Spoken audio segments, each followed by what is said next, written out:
In this video, we're going to be talking about Florida's #1 most beautiful beach. Right after this.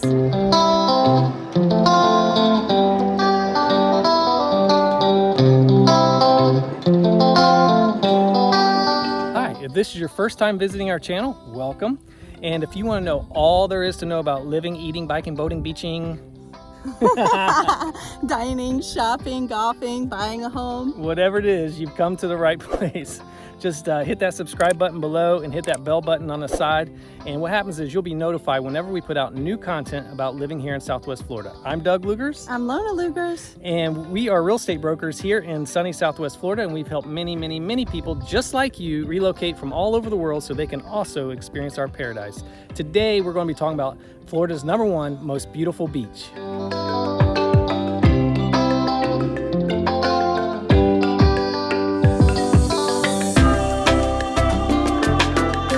Let's talk about Florida's #1 most beautiful beach. Yes, the #1 most beautiful beach in all of Florida is Cayo Costa. Yes, or also known as La Costa or Key to the Coast. To the coast. Awesome. So I think we should start off by location and tell everybody where this place is located and how they get here. Yeah, so Cayo Costa is located south of Boca Grande and north of Sanibel and Captiva Islands. You can only access the island by boat, right? Yep. So you have to have a private boat or take one of the water taxis in order to get out to Cayo Costa. Absolutely. So that makes it semi-private, which we'll get into in just a little bit. So let's talk about history to present day, and I'll start off with history. So historically, just so you know, that Southwest Florida was inhabited by native Indians. Most popular tribe was the Calusa Indians, which is why we have a river called the Caloosahatchee River. The Calusa Indians lived here and they had just a big impact on the area because you can go to the different islands like Cayo Costa and you can find shell mounds. And shell mounds are these hills that they built and they lived on them to get up out of the rising tides and things like that. So start off with the Calusa Indians and then you jump ahead a little bit. Sorry about the waves. There's a big boat that just went by. But you had the Spanish fishermen that also came to this island, and the area was so good with fish that they would fish here and then they would dry out the fish and they would take them back to Cuba. Did I say Spanish or Cuban fishermen? Cuban. I meant, okay, Cuban fishermen. They would take them back to Cuba and to the fish markets and sell them. And then fast forward to the early 1900s, there were 20 families that settled on this island and they built a school, a post office, and a little supply store. And they lived on this island all the way up until probably the 1950s or so. I could be a little bit wrong on that, and so then it became a state park in 1979, which leads us to the present day. Yeah, so present day, you pull up to the dock and you're greeted by park rangers who have a trolley that will take you around the island. They have cabins for rent on the island. They have tent sites, and the trolley will shuttle you over to those places. By the way, the cabins and the tent sites are right on the Gulf side. So there's two sides to Cayo Costa.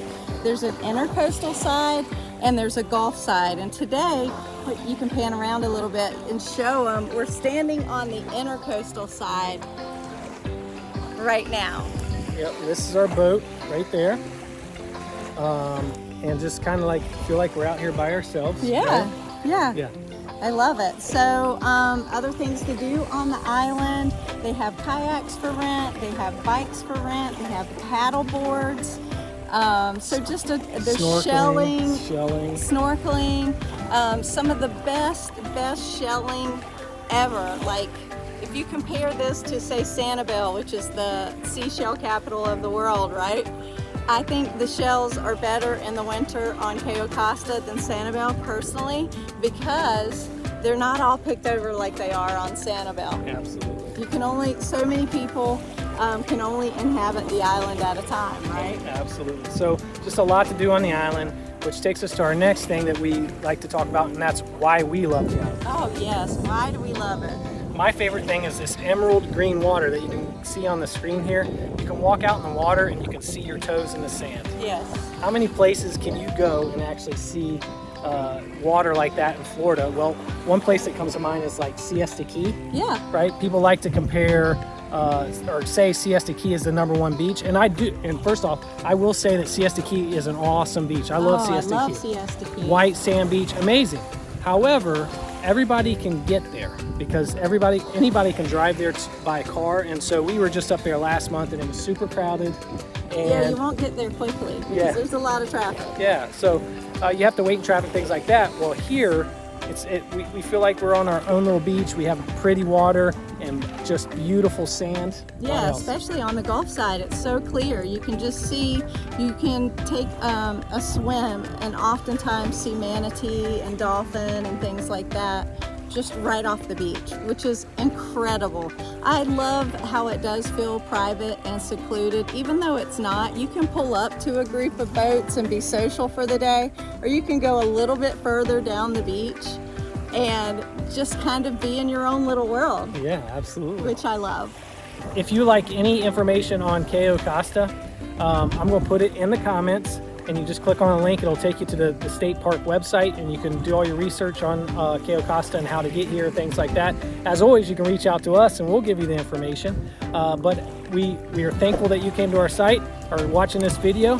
Thank you for that. And we hope you got some value out of this and that you'll take a trip over to Cayo Costa sometime. Absolutely. I'm Doug Lugers. I'm Lona Lugers. Thanks for watching.